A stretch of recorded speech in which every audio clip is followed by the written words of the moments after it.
Salut Aurélia. Salut Clémentine. Merci, je suis ravie de te recevoir pour la deuxième fois et en vrai. Ça fait plaisir d'être face à face, c'est quand même vachement mieux. Alors, cette fois, j'avais envie de t'interviewer sur ton premier livre que tu as sorti en 2018, parce qu'en fait, c'est un sujet qui revient très, très fortement aujourd'hui. Comment élever un petit garçon de manière féministe. Il y a une grosse pression autour de cette thématique-là. En tout cas, moi, on me la demande très souvent. Mais d'abord, est-ce que tu peux nous raconter ce qui t'a poussé à écrire ce livre ? Quel a été ton déclic vers 2018 ? Mon déclic, en fait, c'est quand j'ai été enceinte de mon premier enfant. Donc, je ne connaissais pas le sexe. Mais au fil de la grossesse, il y a eu un moment où j'ai eu l'intuition très forte que cet enfant allait être un petit garçon. Donc, ça s'est révélé le cas à la naissance.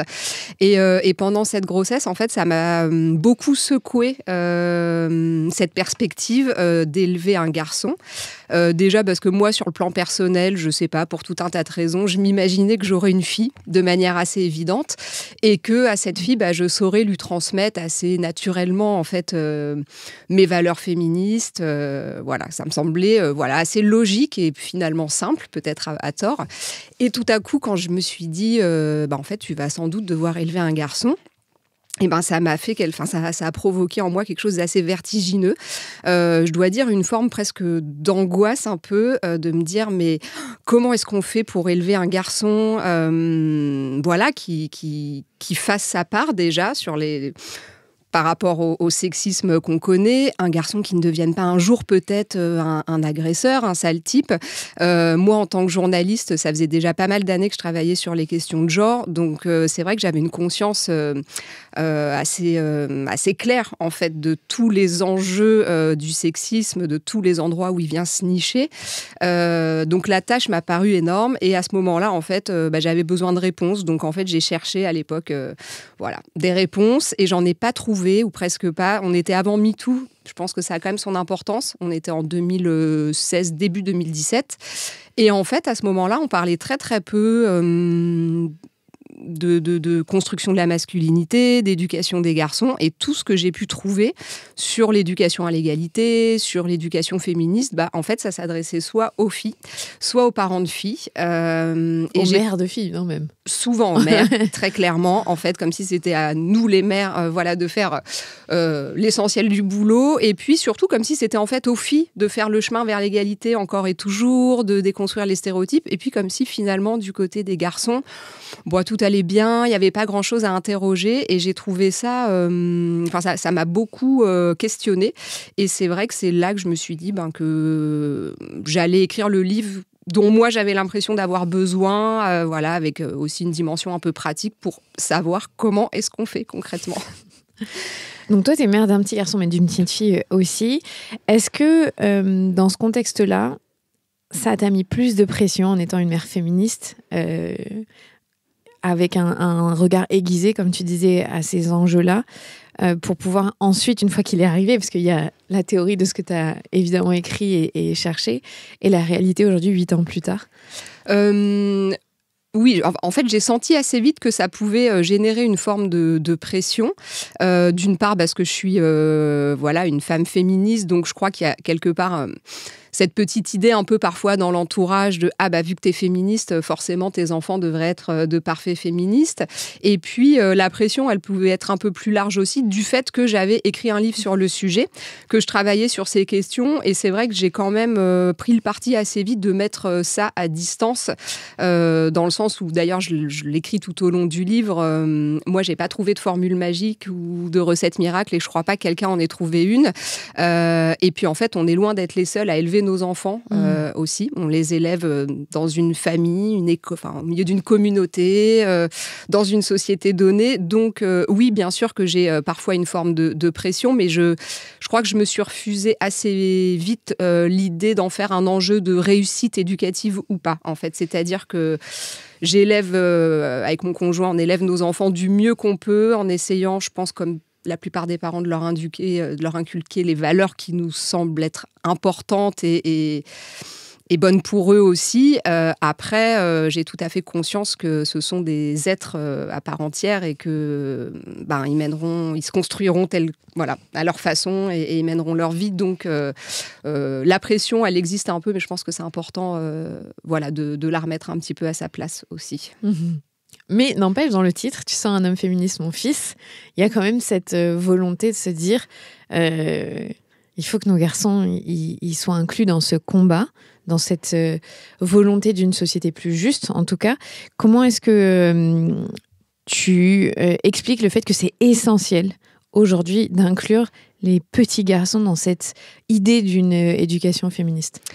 Ça me paraît essentiel parce que en fait on élève des filles en se disant je veux qu'elles puissent être libres, respectées, les égales en fait des garçons, et que tout simplement on ne vit pas dans une société entre filles et entre femmes, et que la moitié d'entre nous ce sont des garçons et des hommes, et en fait à un moment donné on a beau inculquer tout un tas de valeurs d'émancipation à nos filles, si elles se retrouvent finalement harcelées dans la rue à la préadolescence par des hommes, qu'elles se retrouvent plus tard en couple avec des hommes qui ne font pas leur part du travail domestique ou parental et qu'elles en payent le prix. Enfin, en fait, il y a toute une part de cette lutte contre les inégalités, les violences sexistes.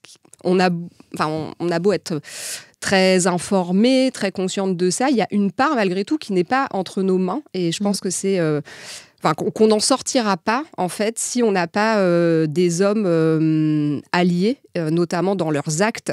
C'est vrai que, on en reparlera peut-être après, mais il y a toujours cette question, les hommes peuvent-ils être féministes, doivent-ils se dire féministes? Moi, ça m'importe assez peu en fait l'étiquette que les hommes vont se coller. Par contre, ça me semble important d'avoir en effet des hommes ou des garçons, des jeunes garçons qui fassent leur part. Enfin, moi, je parle vraiment de faire sa part, c'est-à-dire qui vont avoir conscience en fait d'un certain nombre de se rendre compte tout simplement quand quelque chose est sexiste, pour déjà ne pas le reproduire, et peut-être même, mon idéal, s'élever contre, en fait, dire à leurs potes non, ça c'est pas possible, dire à leurs frères écoute, là peut-être que il y a des choses à changer, etc., etc. Donc oui, pour moi ça me paraît évident qu'il y a une part du travail, si on veut vivre et avancer vers plus d'égalité, qui revient aux garçons et aux hommes, très clairement. Ce que tu dis, c'est tellement important. J'avais interviewé Mathieu Palin, je pense que tu connais, qui a écrit un livre sur la violence masculine. Ouais. Et à la fin de l'interview, je lui dis, mais est-ce que toi, dans ton cercle privé, Mathieu, qui est journaliste, qui est très, très éduqué au mécanisme de violence masculine, je dis, est-ce que toi, dans ton entourage, tu dis à tes potes quand ils font de la merde, est-ce que vous vous interposez entre vous? Est-ce que vous vous soutenez de manière positive? Et il me dit, non, si j'y réfléchis, il me dit, c'est vrai que nous, dans nos cercles privés, on se dit qu'on n'est pas mieux que les autres et qu'on n'a pas la voix pour pouvoir s'élever et dire stop. Et il me dit, je vois bien que c'est un problème, en fait. Ça, c'est un vrai sujet, je trouve, cette complicité, c'est-à-dire que tous les hommes et les garçons ne sont pas d'affreux machos ou affreux sexistes. Mais il y a plutôt, moi, ce qui m'intéresse aussi, c'est cette zone grise, en fait. Cet endroit où on ne va pas, typiquement, quand un pote ou des potes vont faire des remarques ou des blagues vraiment sexistes, ne serait-ce que de ne pas le relever, le faire remarquer. En fait, c'est très fréquent. On n'a pas envie d'être le rabat-joie. Et en fait, ça commence là, je pense aussi, le problème, tout simplement, quoi. Ou de rappeler à l'ordre un pote qui ne paye pas sa pension alimentaire, de dire, non, tu te comportes correctement, là, c'est pas OK, tu as des responsabilités, tu vas pas sortir tous les soirs.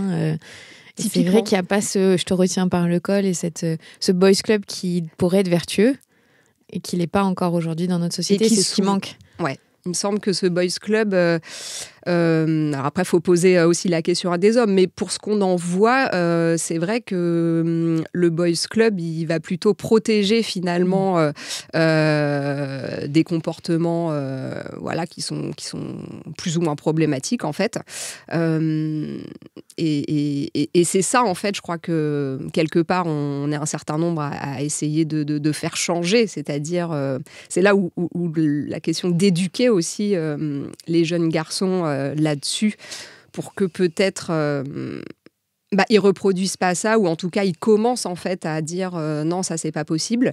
Mais bon, il me semble que c'est un travail de très longue haleine, et il faut pas sous-estimer, je crois, la pression des pairs, PAIRS, qui en fait va passer bien souvent au premier plan et en fait on va pas vouloir se désolidariser ou prendre le risque d'être un peu exclu du groupe ou d'être montré du doigt comme le rabat-joie justement. Donc finalement on permet le statu quo et tout un tas de trucs sexistes. Auxquels on n'adhère pas forcément. Auxquels on n'adhère pas forcément. Mais il y a ce côté, moi je suis pas trop d'accord avec lui, mais bon, c'est pas grave, il est comme ça. Si, en fait. Si, quand même, c'est important en fait qu'on ait des hommes qui s'élèvent parce qu'il faut pas oublier, je crois que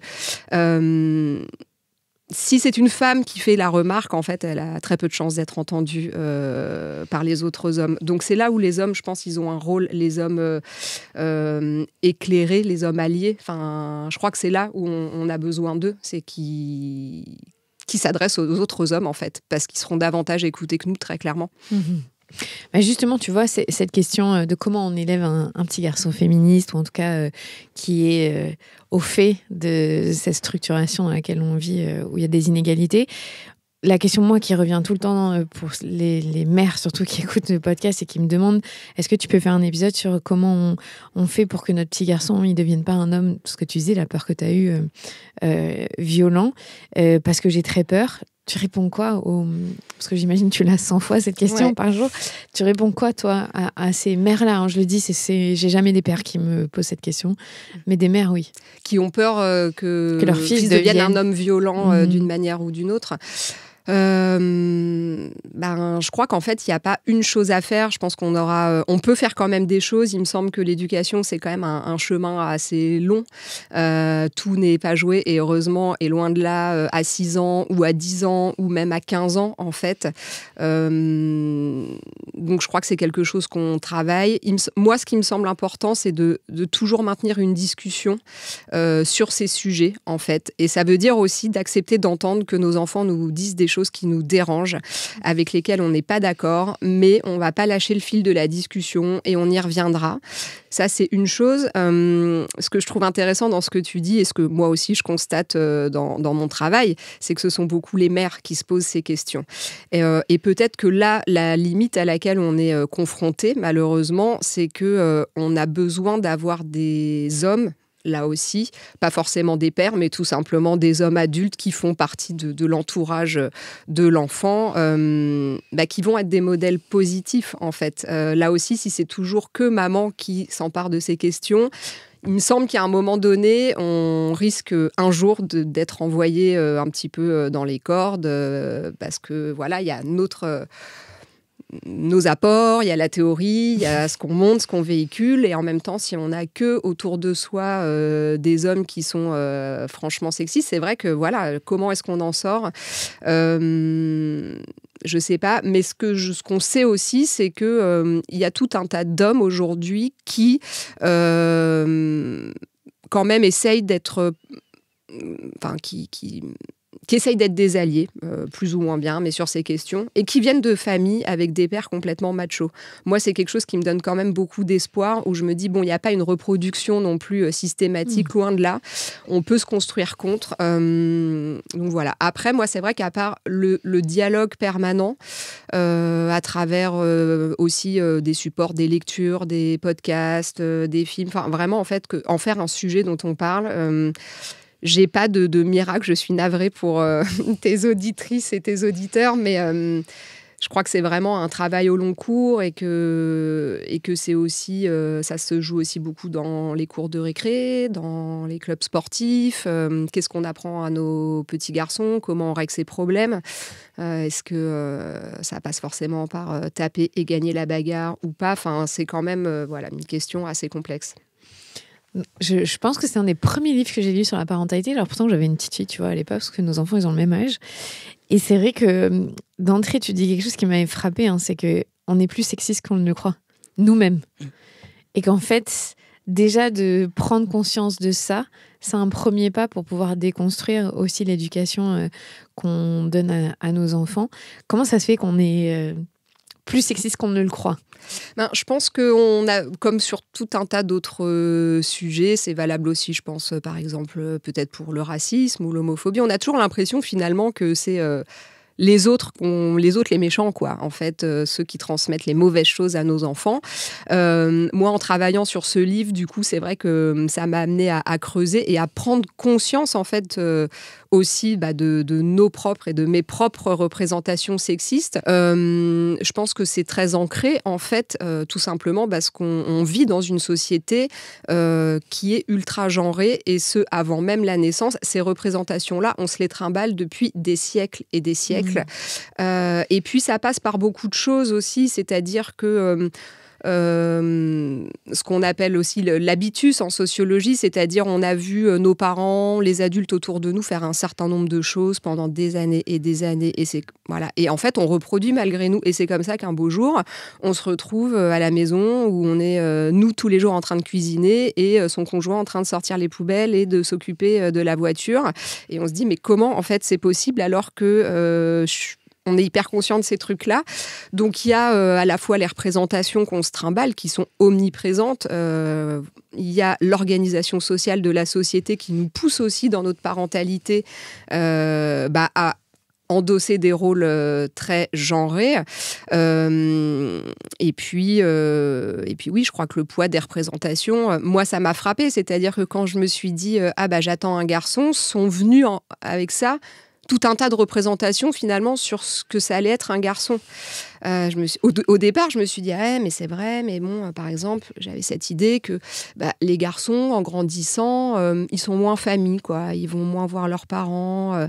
Je me disais, avoir une fille, finalement, c'est peut-être avoir l'assurance qu'on aura un lien plus fort. Et puis en fait, après, en travaillant sur le sujet, j'ai déconstruit tout ça. Mais il y a vraiment une fabrique du genre qui est très très forte, et il me semble un peu illusoire d'espérer y avoir échappé. Enfin, je vois pas très bien comment on grandit tous dans la même société, en fait. Donc, Alors, si on est parent d'un petit garçon et qu'on veut quand même pouvoir, tu dis qu'il n'y a pas de recette miracle, mais il y a quand même des choses qu'on peut faire. Ça passe par quoi, par exemple, dans les jeux, les livres? Est-ce que tu peux nous donner des exemples concrets pour que on puisse avoir une petite influence quand même? Déjà, c'est vrai que dans ce que moi j'appellerais la consommation culturelle, que ce soit les livres ou les dessins animés, on peut quand même déjà veiller un petit peu à ce qu'ils ont entre les mains, surtout quand ils sont plus petits, et même après en grandissant. Donc, ne pas donner que du contenu stéréotypé où les héros sont toujours des garçons, où les garçons sont toujours forts, où papa part au travail et maman reste à la maison. Donc ça, c'est déjà tout un tas de représentations qui vont structurer en fait la vie de nos tout petits, en fait, très vite. Donc la chance qu'on a quand même aujourd'hui, c'est qu'on a des maisons d'édition qui proposent vraiment des trucs super. Enfin, je peux en citer quelques-unes, mais Talent Haut qui a été la pionnière. Il y a Bonbon Citron, par exemple. La Ville Brûle. Enfin, il y en a plusieurs. Gauteur aussi, qui fait des choses très bien, y compris pour des ados. Donc, je pense que déjà, leur mettre entre les mains d'autres représentations que peut-être celles avec lesquelles nous, on a grandi et celles qui inondent encore beaucoup les productions culturelles. Aussi, ce que je vais dire est très basique, mais c'est pas encore nécessairement la norme, de ne pas genrer les activités, quoi, pour les enfants. C'est-à-dire de partir du principe qu'une activité, un sport, un jouet, il est pour un enfant avant d'être pour un garçon ou pour une fille.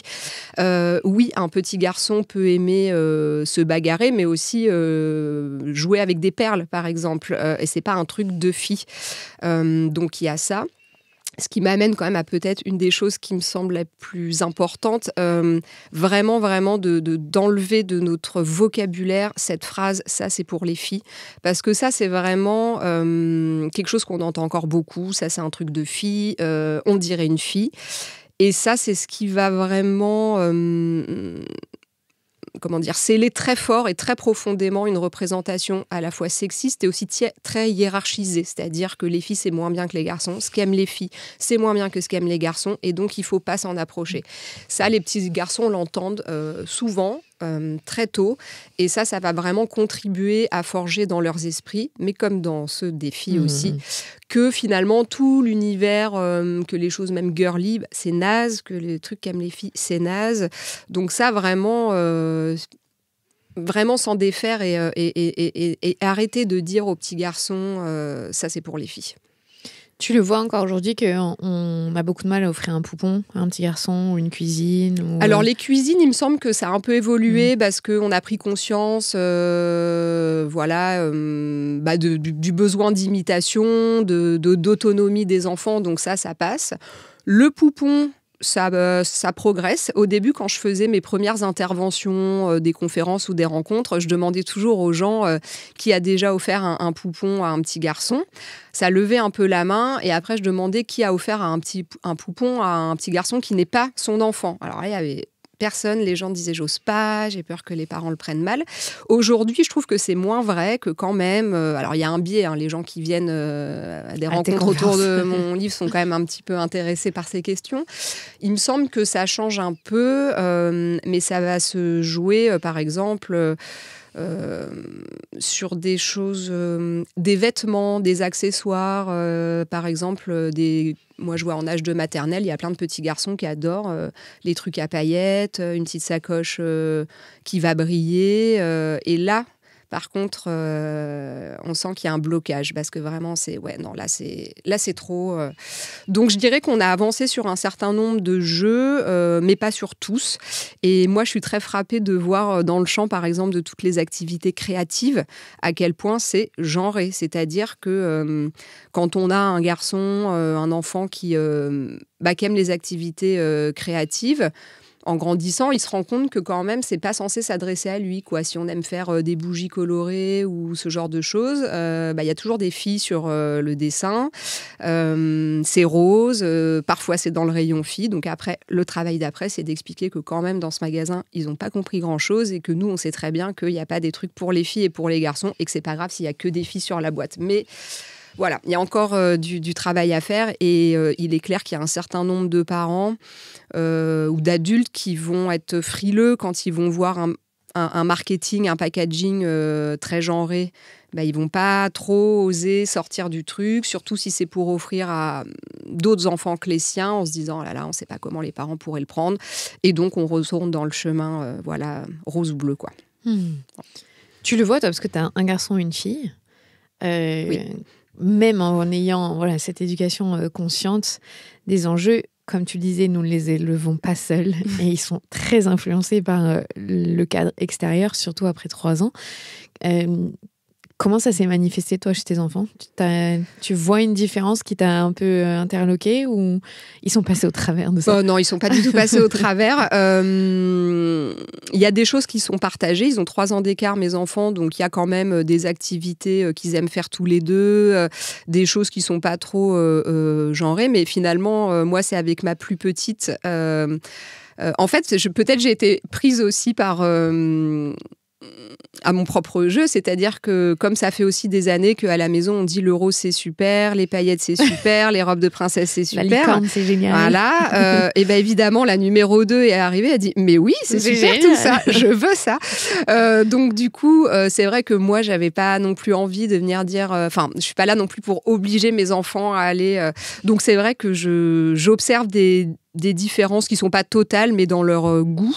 En même temps, ils ne sont pas les mêmes personnes non plus. Et puis, je crois que ce qui est très différent, c'est qu'ils ne s'identifient pas aux mêmes adultes, aux mêmes modèles.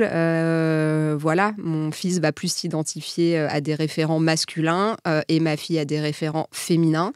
Et comme tout ça est quand même très codifié, très stéréotypé dans un certain nombre de livres, de dessins animés ou même dans nos vies, y a quand même un certain nombre de choses qui passent. Mais ça n'empêche pas qu'on en parle quand même. Et des fois, c'est le plus grand qui va expliquer à la plus petite que quand même, ce que tu dis, c'est super sexiste. Voilà, mais non, on n'est pas passé au travers. Il y a des choses où on est content et puis des fois, on se dit, là, on n'a pas du tout échappé aux stéréotypes. Pas du tout, du tout. Comment est-ce que tu expliques à ton petit garçon, que plus si petit d'ailleurs, cette injonction dans les cours de récré de dire que si un garçon embête une fille, c'est parce qu'il l'aime bien?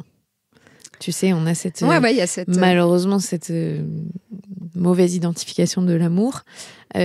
Comment tu déconstruis ça avec un petit garçon pour lui expliquer que, on n'embête pas les autres petites filles et que c'est pas du tout de l'amour.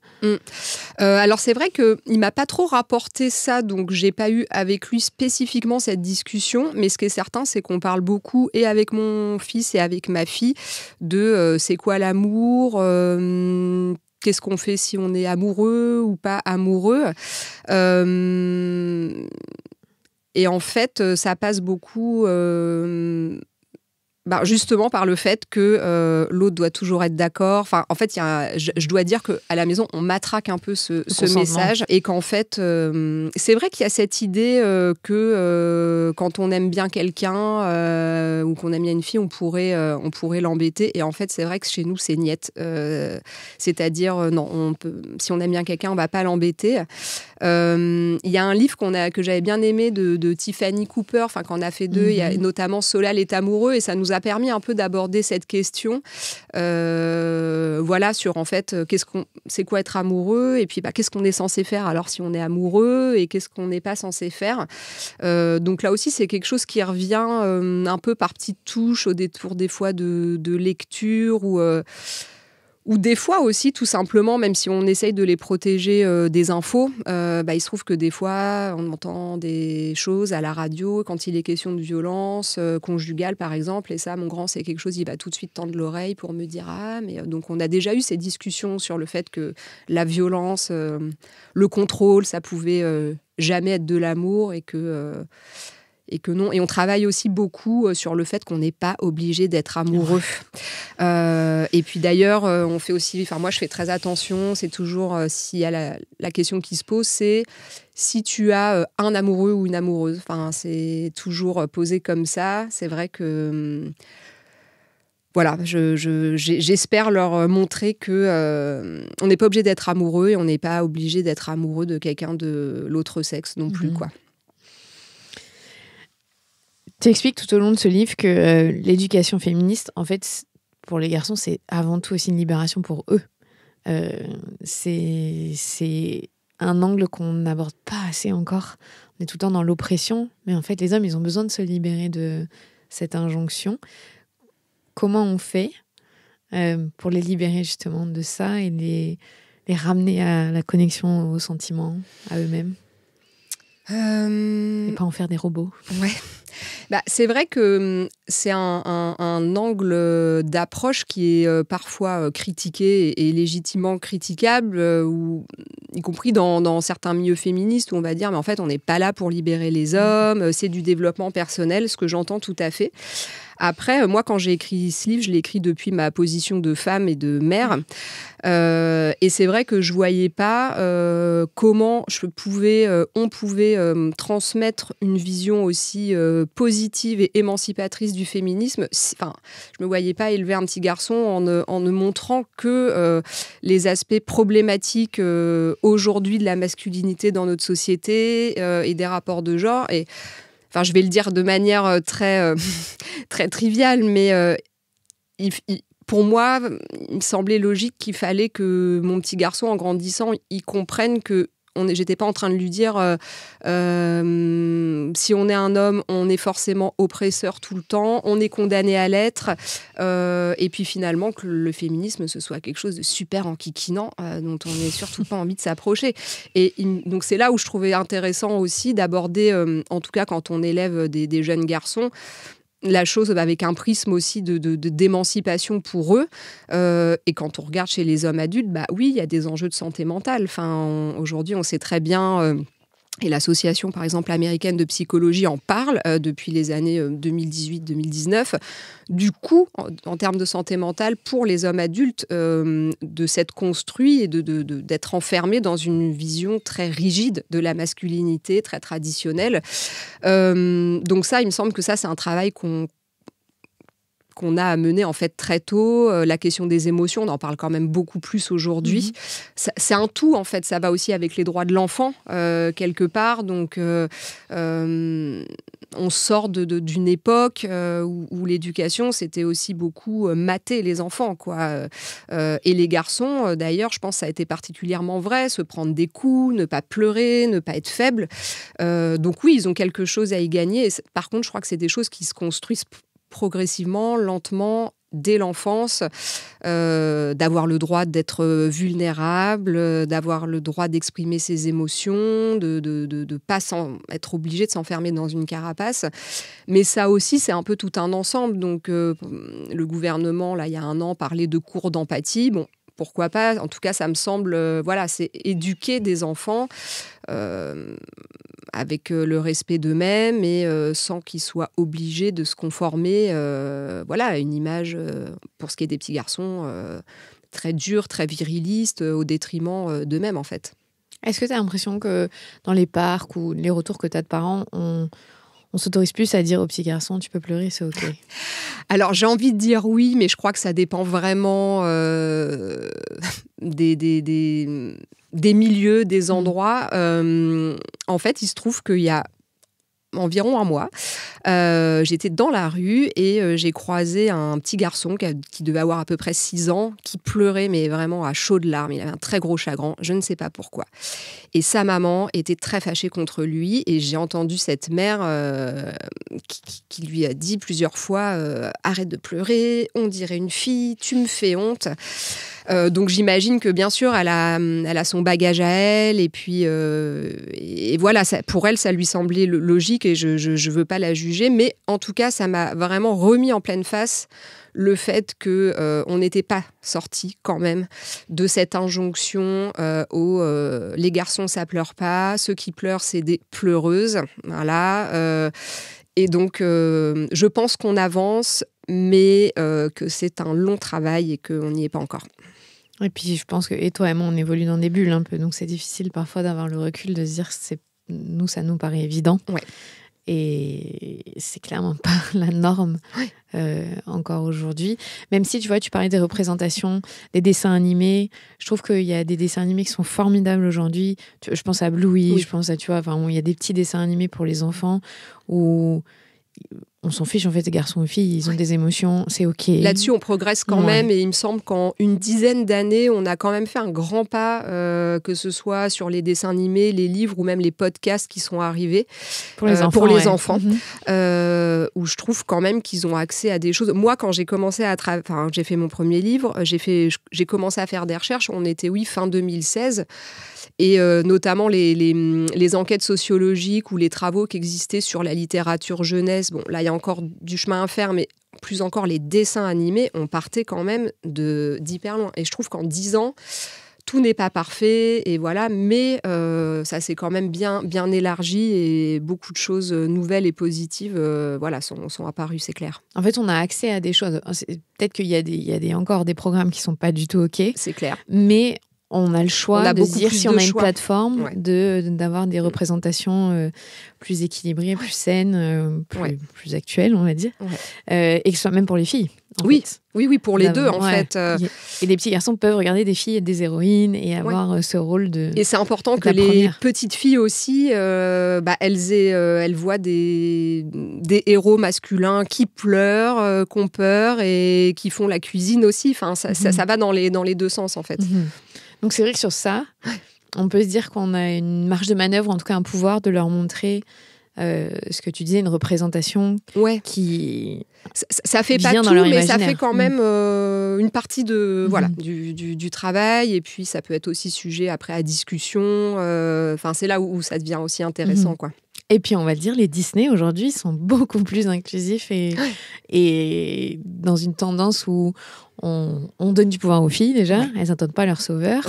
Et elles ont un premier rôle. Et où les petits garçons sont pas cet être un peu bizarre... Je sais pas si je pense à tous les princes qu'on a vus, toi et moi, petites.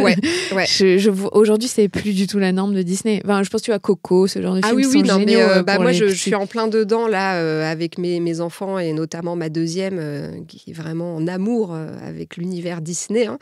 Et il se trouve que chez mes parents, il y a encore les Cendrillon, la Belle... Enfin, c'est vraiment l'enfer sur les représentations.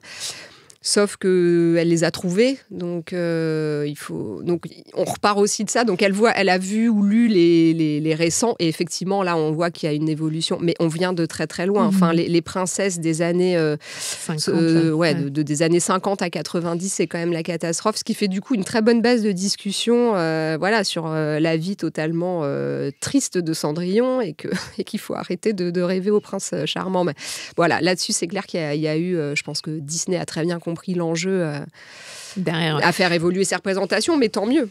D'ailleurs, je dis juste que j'ai la plateforme Disney. Aujourd'hui, quand tu regardes les vieux Disney, ils ont un message. Il y a un avertissement. En disant, voilà, ça ne représente pas aujourd'hui les valeurs de Disney. C'est dans son époque. Tu vois, ils essayent de montrer qu'il y a une petite évolution. Ouais, ben moi, je trouve ça intéressant parce que c'est vrai qu'il y a une question des fois qui revient. C'est, mais alors du coup, est-ce qu'il faut empêcher nos enfants de voir tous ces trucs stéréotypés, sexistes, les contes de fées à l'ancienne et tout ? Je pense que chacun fait absolument comme il l'entend. C'est vrai que moi, personnellement, je ne suis pas hyper favorable au fait de censurer, parce que je pense que de toute façon, tout ça nourrit toute une culture commune et qu'en fait, ça arrivera à un moment donné. Mais ce que je trouve intéressant, donc mes enfants ont pu, et notamment mon grand, a pu voir des Disney un peu anciens. Et lui, vu qu'il sait lire, il a lu le petit panneau au début, et du coup, ça donne lieu à des discussions intéressantes. Mais pourquoi et tout. Et en fait, ce qui est intéressant, c'est que je vois que de lui-même, il y a des choses où il va dire, mais là, je trouve que c'est complètement sexiste. Donc quand même, il y a, je pense qu'il y a un œil qui s'aiguise quand même petit à petit, pas surtout loin de là, mais des choses de notre génération qui leur semblent quand même à eux vraiment, vraiment craignos, quoi. C'est cringe. Ouais. Gênant. C'est gênant. Tu parlais des cours d'empathie pour les petits garçons, enfin en tout cas pour les enfants en général. Ça, c'est aussi une grosse dimension dans l'éducation très genrée. C'est qu'on on en parlait, déconnecter la jante masculine des émotions, mais du coup de leur capacité à se mettre à la place d'autrui, à voir les conséquences de leurs actes sur les autres. Comment on fait de la base de l'éducation pour que nos enfants et nos garçons aient conscience de leur posture un peu plus privilégiée que les filles dans cette société, et surtout mon comportement a des conséquences et je ne traverse pas la vie comme si rien n'atteignait les autres, tu vois. C'est vrai qu'il me semble qu'il y a un enjeu vraiment important sur ce sujet de apprendre aux garçons à se mettre à la place des autres, parce que pour tout un tas de raisons et de facteurs, il se trouve que les petites filles, la façon dont on les éduque, dont elles sont socialisées, vont apprendre très vite et parfois même un peu trop à se mettre à la place des autres, à faire attention à ce qu'ils ressentent. Moi, un truc qui est vachement ressorti dans les rencontres que j'ai fait ces dernières années, c'est un truc qui revient tout le temps chez les libraires ou les bibliothécaires qui ont affaire à des parents qui cherchent des livres pour leurs garçons, littérature jeunesse, plutôt une dizaine d'années. Et quand les libraires ou bibliothécaires proposent des séries de livres où c'est une héroïne, et ben beaucoup de parents en fait disent non. Je préfère pas parce que là, l'héroïne est une fille, il va pas savoir s'identifier. Et moi, c'est quelque chose qui m'interroge beaucoup parce qu'il se trouve que, si on en revient à la littérature jeunesse, la plupart des héros encore sont masculins et que donc nos filles, depuis le plus jeune âge, apprennent à s'identifier, à se mettre à la place de un héros, personnage masculin. Donc là, il y a vraiment, là encore, quelque chose sur la représentation et pas partir du principe qu'un garçon ne pourrait pas s'identifier à une fille et au contraire, peut-être mettre un peu le paquet sur le fait que c'est bien aussi de pouvoir leur apprendre à s'identifier à des personnages différents d'eux-mêmes. Voilà, ça c'est une première chose.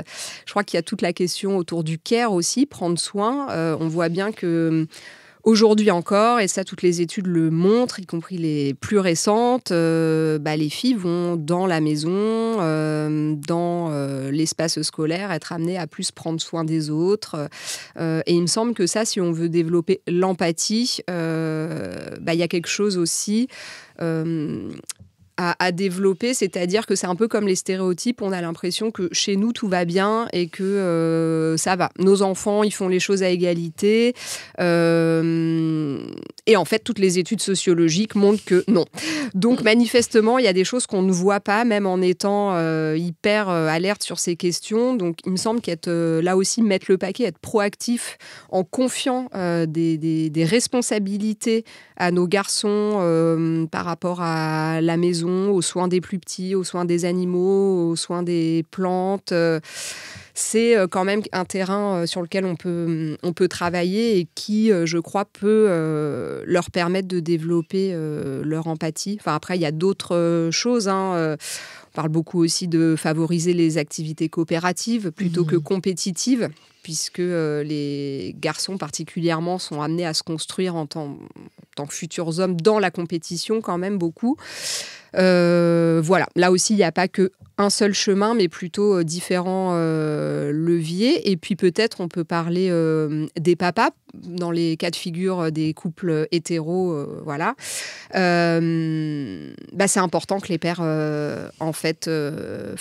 montrent l'exemple, c'est-à-dire en étant investis, y compris affectivement. Il me semble que c'est de plus en plus le cas avec leurs enfants, en prenant soin des autres, et que les activités de soins aux autres,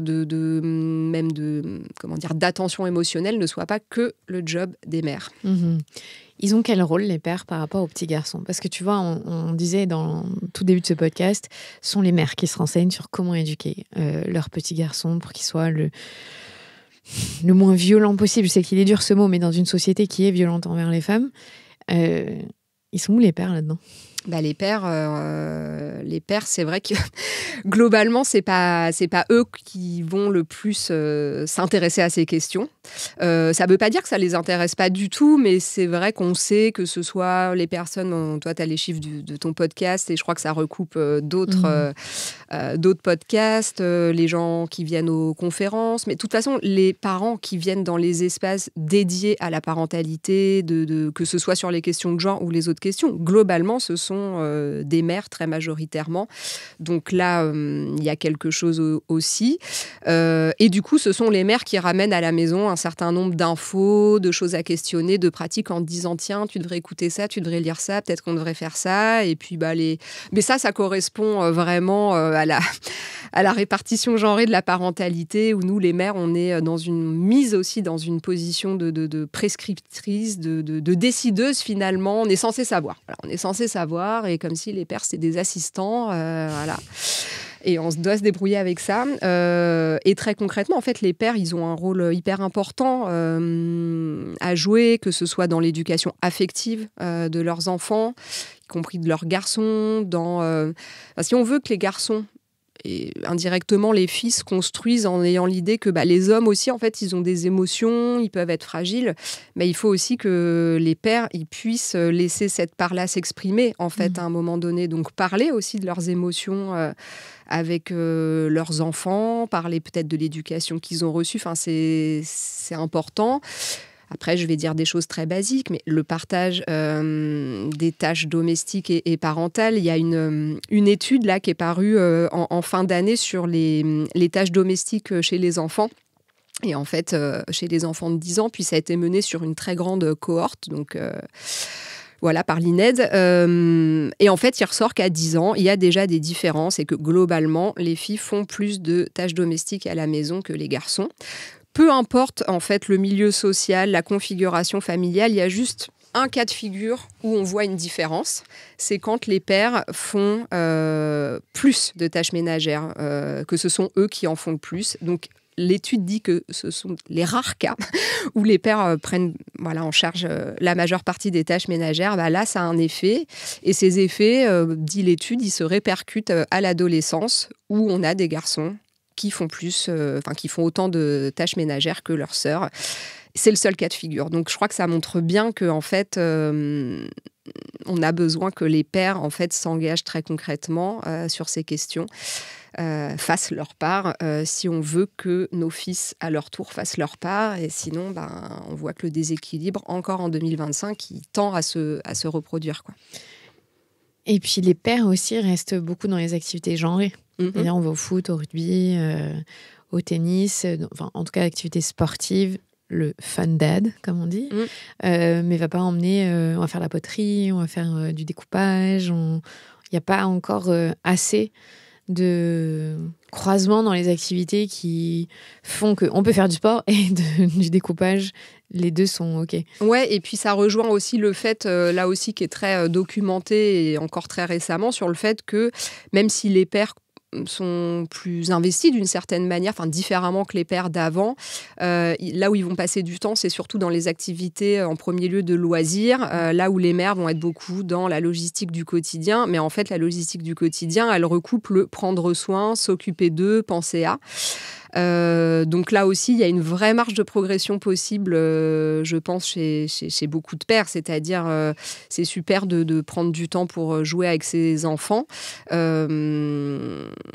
Mais il y a aussi toute la part plus ingrate, plus pénible, plus invisible, où il est important aussi que les enfants voient que les pères les emmènent chez le médecin, sont au courant du traitement, vont aux réunions parents-prof. Et comme tu le dis, en effet... de tout simplement de se demander, tiens, quelles sont les activités que je partage avec mes enfants, et ici en l'occurrence avec mon fils, et l'idée c'est pas de s'interdire de jouer au foot ou d'emmener ses enfants au rugby par exemple, mais peut-être d'essayer de laisser la place aussi à autre chose, voilà, parce que il y a de la place pour tout ça en fait. Et tu parlais des rendez-vous médicaux. Il y a une étude de Doctolib qui montrait que 84% des rendez-vous sont pris par les mères pour leurs enfants. Donc, alors maintenant, ils ont une petite option, je le dis, mettez-la, de pouvoir prévenir le conjoint, la conjointe dès que vous prenez un rendez-vous. Donc, c'est dans le calendrier de l'autre. Mais là, il y a un vrai travail de fond à faire pour la santé, qui est normalement, en gros, un poste dédié aux mères. On ne sait pas pourquoi. Dès le départ, c'est... voilà. Alors que ça prend du temps, que c'est pas fun d'aller chez le pédiatre ou emmener chez l'orthoptiste ou peu importe ce que l'enfant a besoin. Donc ça aussi, ça montrerait que le care, c'est des trucs qui paraissent bêtes, comme tu dis à chaque fois, mais en fait, c'est ça, une représentation. Et puis, si on pense à plus long terme, c'est nos fils deviendront peut-être pères un jour. Donc, en fait, tout ça, ça pose aussi des représentations sur c'est quoi être un père, c'est quoi être un homme. Et en fait, on peut être un homme, un vrai, et tout à fait, je sais pas, moi, oui, comme tu disais, faire de la poterie avec ses enfants, les emmener chez le pédiatre. Enfin, je veux dire, ça vient pas remettre en question une virilité quelle qu'elle soit. Non, c'est clair.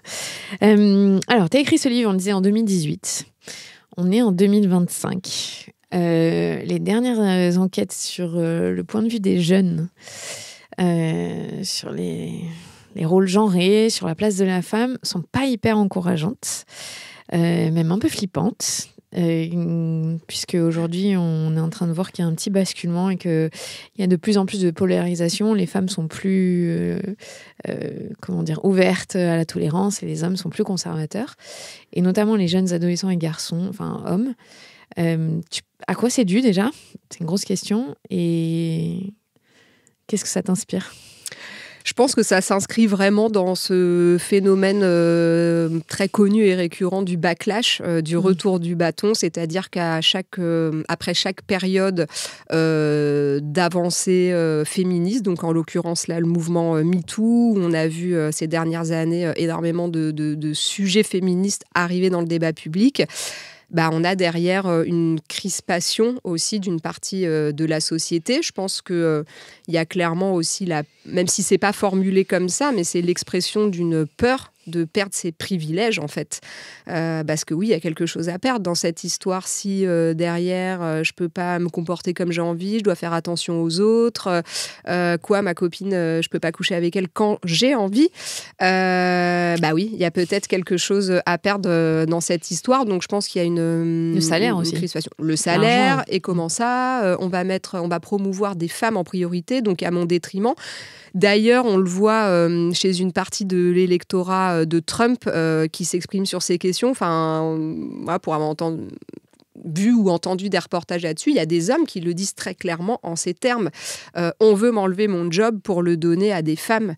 Donc, il y a vraiment une sorte de lutte des places, en fait, aussi. Et sans doute qu'il y a une peur, et tout ça s'inscrit aussi dans un climat, on voit qu'il y a des poussées conservatrices un peu de partout, et donc oui, il y a une partie des jeunes garçons qui se raccrochent, qui se replient sur une idée très traditionnelle de l'homme, des hommes, des femmes, du couple, de la société. Il y a un excellent livre enquête de la journaliste Pauline Ferrari sur justement l'influence auprès des adolescents, des influenceurs masculinistes. Ce livre s'appelle « Formé à la haine des femmes ». Il est c'est vraiment une très bonne enquête.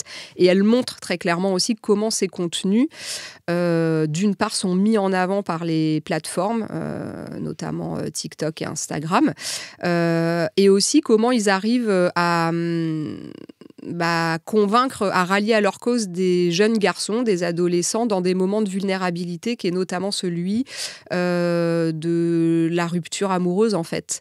Et donc, des jeunes garçons qui se traînent sur les réseaux, qui sont tristes, en fait, sont malheureux, parce qu'ils ils ont un chagrin d'amour, et en fait, ils se font très vite alpaguer. Et ce qu'elle montre, elle a fait le test, il faut moins de 10 minutes pour qu'arrivent dans leur fil des contenus masculinistes, et donc tout ça, je pense qu'il y a vraiment une sorte de bataille, pour pas dire de guerre de l'information sur ces questions.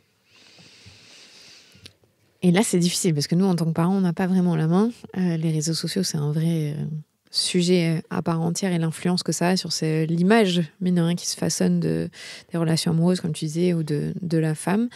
Et ce qui est particulier, c'est qu'à contrario, on a des filles et des jeunes filles qui vont être beaucoup plus ouvertes, progressistes, et qui ne se replient pas du tout sur elles-mêmes dans ce terme-là, en fait. Ouais.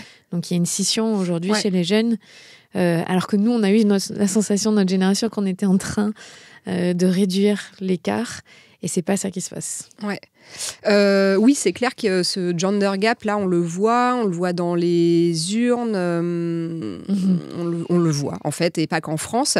Alors après, faudrait voir sur la durée. Je lisais ce matin, il y a une chercheuse qui s'appelle Marie Bergstrom, qui a coordonné là une grande enquête, et quand même, dedans, elle explique donc effectivement les jeunes femmes, donc je crois que l'étude porte, je sais plus, c'est 15 ou 18 ans jusqu'à 29 ans.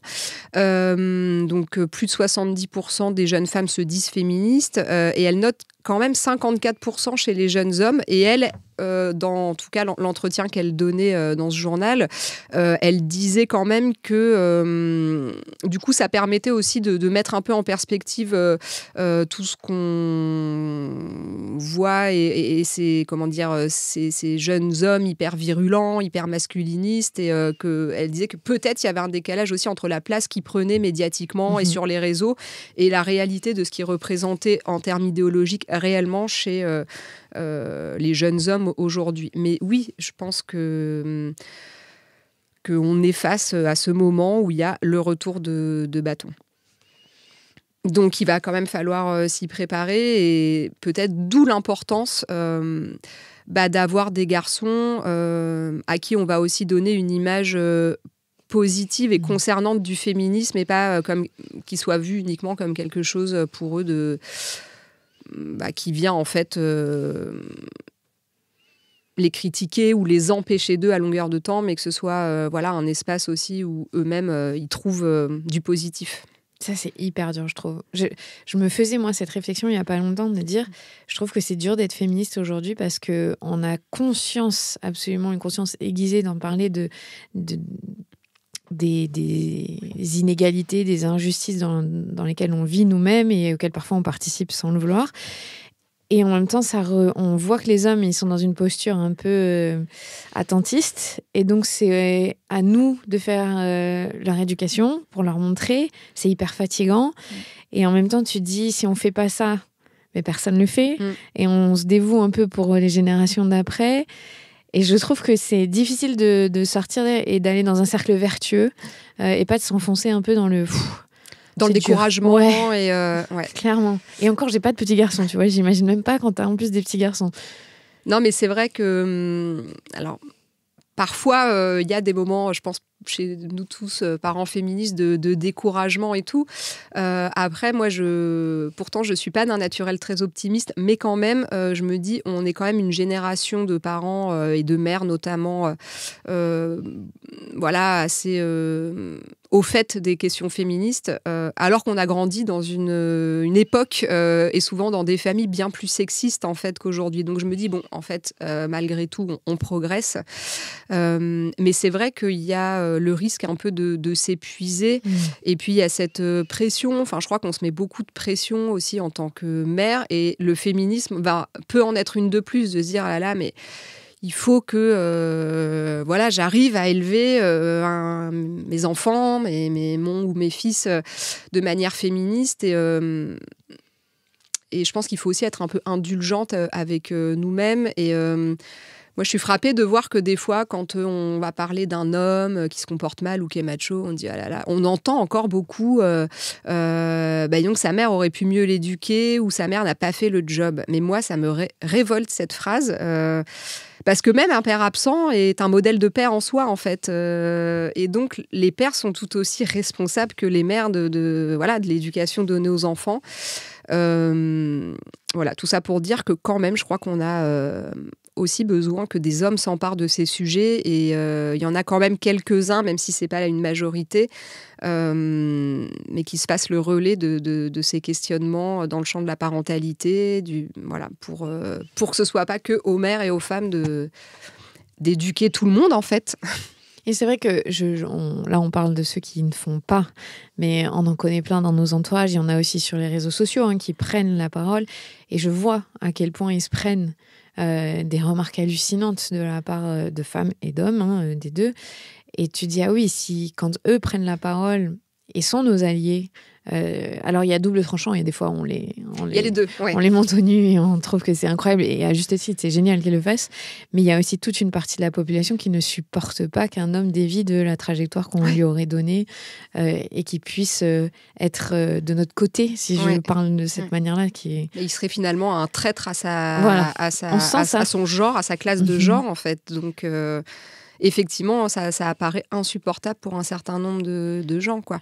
Et comme tu le dis, le corollaire, l'autre revers de la médaille, c'est que parfois, il y a quelque chose de frappant de voir qu'un homme qui va s'emparer de ces sujets va être peut-être très vite porté au nu, médiatisé, etc. Ce qui peut être très agaçant quand on est... parfois, il y a des personnes qui travaillent sur ces sujets depuis 20 ans, qui portent ces sujets, etc. Moi, malheureusement, je crois que c'est un peu une étape par laquelle on doit passer aujourd'hui si on veut que ces sujets soient entendus. Et il se trouve que la voix des hommes porte quand même davantage que celle des femmes. Et puis, je pense qu'il y a un certain nombre d'hommes, de pères, qui commenceront à tendre l'oreille quand ce sera un homme qui leur parlera. De père à père ou d'homme à homme, et voilà. Donc, il me semble qu'on a quand même besoin de ces alliés, aussi imparfaits soient-ils comme nous, mais c'est sûr. Est-ce que tu as quelque chose que tu aimerais rajouter pour tous ces parents qui vont élever des petits garçons et qui sont un peu déboussolés face à l'ampleur de la tâche? Je crois que effectivement la tâche, elle n'est pas facile, et qu'on va avoir affaire à des défis assez importants dans les années à venir, notamment sous le coup de tous ces influenceurs masculinistes et de ce contexte global et politique qui risque d'appeler, on va dire, on sent qu'il y a une volonté d'une partie conservatrice de la société que chaque chose retourne bien à sa place et qu'on revienne un peu au code d'avant. Mais ceci étant, il me semble qu'on est quand même un certain nombre aujourd'hui à essayer d'élever nos enfants en leur donnant quand même la liberté d'être eux-mêmes, de ne pas s'enfermer dans les questions de genre. Et encore une fois, moi j'ai envie d'appeler les parents et particulièrement les mères à l'indulgence envers elles-mêmes sur le fait que on ne pourra pas, nous, toutes seules, avec nos petits bras, révolutionner complètement la société, mais je crois quand même qu'on sème des graines, et il y a des moments où ces graines, on les voit germer dans ce que nous disent ou font nos enfants, et c'est déjà pas mal. C'est déjà pas mal.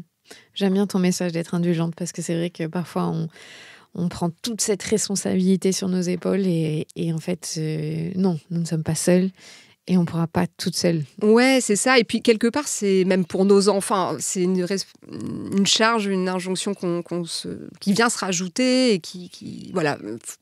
Pour moi, c'est quelque chose qui doit être émancipateur pour tout le monde et pour nos enfants aussi, surtout. Et en fait, nous, en tant que parents aujourd'hui, c'est vrai qu'on a en tête d'éduquer des enfants féministes, écolos, bienveillants, empathiques, autonomes, tout ça dans une société post-industrielle, hyper sexiste, en plein chaos climatique à venir. Et donc, du coup, je pense que voilà, on fait du mieux qu'on peut et c'est pas mal. Et quand même, moi, j'ai assez confiance dans les futures générations pour faire mieux que nous. C'est clair. Il faut qu'on leur donne confiance d'ailleurs. Merci beaucoup, Aurélia. Merci beaucoup.